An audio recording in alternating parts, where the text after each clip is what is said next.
За улсын нисхийн тухай хууль 20 гаруй жилийн дараа бас юм шинжилсэн найруулга хэлбэрээр орж ирж байна. За тэгээд яг энэ хуулийг шинжилэн найруулах болсон учир шалтгааныг бас нэг сонсомоор байна. Ер нь бол энэ батлан хамгаалахын салбартай холбоотой, үндэсний аюулгүй байдлын салбартай холбоотой ийм чухал хуулиуд дээр бол бид бол маш ийм сонор сэрэмжтэй анхааралтай байх ёстой байгаа. Тэгээд ер нь бол гол нь бас доктортой байдал их чухал гэж харж байгаа. Тэгэхээр шинжилсэн найруулга хэлбэрээр энэ хуулийн нэмэлт энэ хуулийн өөрчлөлтийг оруулж ирж байгаа үндслээ бас нэг тайлбарлахыг хүсье. За хоёрдугаарт өнгөрсөн хугацаанд энэ улсын нисэгт хамаарах агаарын хөлгийн тоо бас нэмэгдэж байгаа гэсэн зүйл танилцуулга дээр байна. Тэгэхээр одоо яг улсын хэмжээнд бүртгэлтэй нийт энэ улсын нисэгт хамаарах агаарын хөлгийн тоог яг байгууллага тус бүрийн харьяаллаар нь бас нэг хэлж өгнө. За тэгээд энэ улсын нисэгт хамаарах агаарын хөлгийг бол одоо төрийн өндөр албан тушаалтнууд бас хүлхэлж зардал мөнгө гаргадаг гэсэн асуудлууд бас нэлээд гардаг. За тэгээд үүнтэй холбоотой бас ямар тайлбар байна? Ер нь энэ дээр бас юм гарсан тоо судалгаанууд байна уу? Төрийн өндөр албан тушаалтнуудын хэрэглээ одоо бас ил зарлж болох уу гэсэн асуулт байна. За гуравдугаарт нь энэ улсын нисхийн хүрээнд гадаадын мэрэгжилтнүүдийг бас ажилуулах нэг зүйл заалт орсон байгаа. Тэгээд энэ гадаадын мэрэгжилтнүүдийг яг ямар учир шалтгаанаар яагаад ажилуулж байгаа вэ? Ер нь манай дотоодын боловсон хүчний нөөц бас яг энэ салбарт ямар байгаа вэ? Ер нь цаашид одоо энэ боловсон хүчин нөөцөө бэлтгэж байгаа асуудал дээрээ хэрхэн яаж хандж байгаа вэ гэдэг дээр бас нэг тодорхой асуулт байна. Энэ улсын нисхийн багц дүрмийг болохоор засгийн газар батлалтна гэсэн байгаа. Энэ багц дүрмийг батлах тэр хэрэгцээ шаардлага нь бас ямар байгаад байгаа. Тэр багц дүрмийнхаа хүрээнд зохицуулах харилцаануудаа одоо энэ хууль руугаа оруулж ирж болохгүй байсан уу? Ер нь бол бид нар бас шүүмжлээд байгаа шүү дээ. Одоо жишээлх юм бол хууль батлагдангууд араас нь дүрм журам гэж захиргааны байгууллага дээр баахан эрх үүрэг овоолцдог. Тэгээд тэр нь болохоор ингээд асуудал дагуулад байгаа гэж шүүмжлээд байгаа. Гэтэл энэ ч бүхэл бүтэн хуулийн шинжилсэн найруулга орж ирж байгаа хэрнээ энэ багц дүрмийг нь бол ингээд тусад нь гаргаад хайчиж байна гэдэг ийм зүйл ажиглагдж байна. Тэгээд ер нь цаашдаа энэ улсын нисхийн салбарын аюулгүй байдлын тал дээр ер нь ямар бодлого баримталж байгаа вэ гэдгийг бол яг батлан хамгаалахын сайдаас өөрөөс нь асууя. Яагаад вэ гэхээр ер нь бол энэ аюулгүй байдалтай холбоотой дээрэс нь одоо энэ осол зөрчил гарч байгаа ийм зүйлүүд бас нэлээд яригддаг танай салбарын хүрээнд.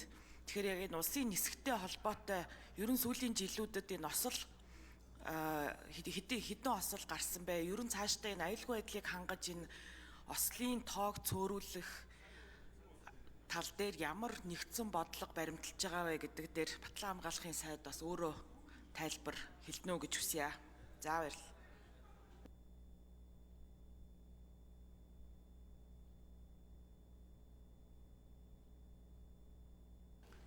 За ажлын хэсэг анар гишүүн хариулъя. Ажлын хэсэг ахлагч.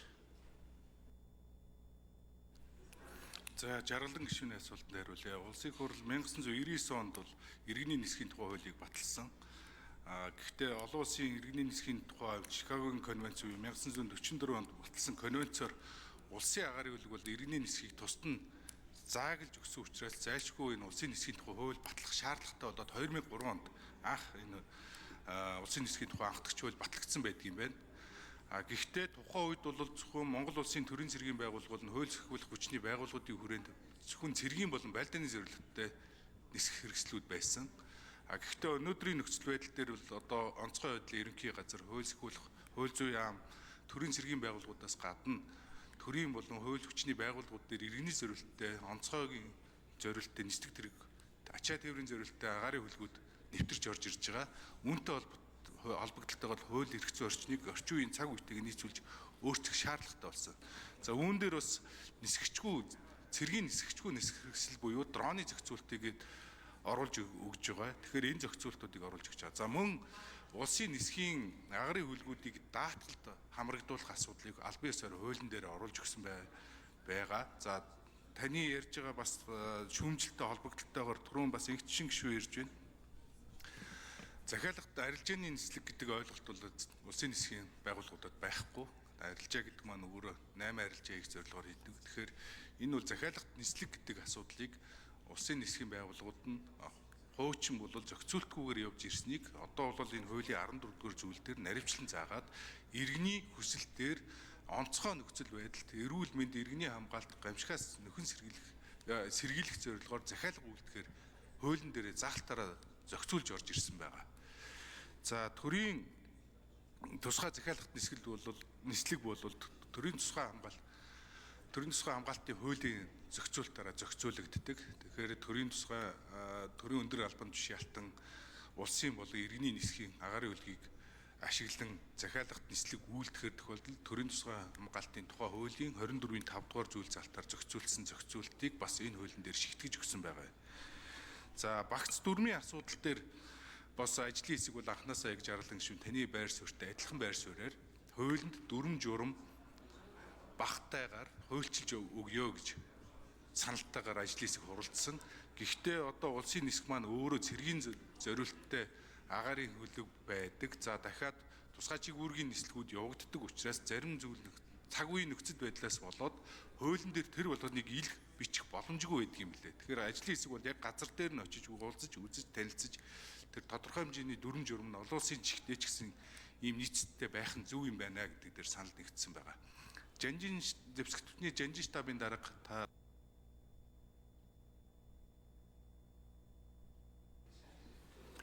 За Гамбын генерал хариулъя. Ажлын хэсэг 4-р микрофон.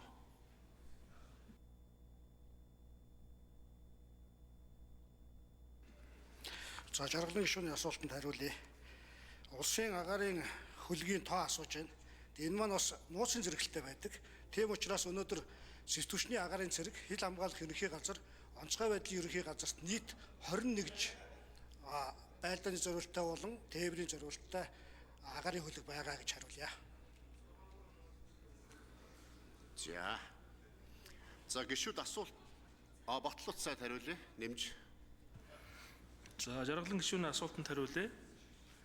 За сүүлийн 11 жилийн хугацаанд нислэг тэрэгний 2 ослол болсон. За 2015 онд бол Ми8 одоо нислэг тэрэг осолдсон. За энэ бол одоо техникийн нөхцөл байдлыг шалтгаалсан осол байсныг одоо ослын дараах үзлэгээр тодорхойлсон байна. За 2022 онд онцгой байдлын албаны нэг нислэг тэрэг одоо осолдсон. За энэ бол одоо гадаад нисгэгчтэй байсан нисгчийн буруутай үйлдэлээс одоо үүссэн гэдгийг тодорхойлолттой гарсан байна. Тэгэхээр энэ өнөөдөр улсын нисхийн тухай хуулийн шинжилсэн найруулгыг өргөн барьж байна. Энэ бол одоо улсын нисгтэй холбоотой бүхий л харилцааг зохицуулах гэж өнөө цаг үеийн одоо эрэлт хэрэгцээнд одоо нийцүүлэх гэж бид хүн бол хуулийн төслийг өргөн барьж байгаа. Энэ хүрээндээ энэ улсын нисхийн аюулгүй байдал, нисгэгч бэлтгэх, онгоцны одоо бэлэн битэн байдал турших.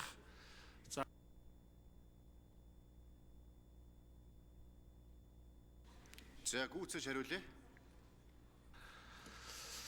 Осол гэмтлээс урдсан сэргийлэхтэй холбоотой бүхий л харилцаа энэ хуулийн зохицуултанд одоо орж өгсөн байгаа. Тэгэхээр энэ хүрээнд одоо бид хүн бол цаашлаад улсын нисхийн энэ хуулийн батлагдах юм бол энэ хуулийн хүрээнд болоод багц дүрмийн хүрээнд одоо үйл ажиллагаагаа чиглүүлээд ажиллах боломжтой болно гэж ойлгож байна.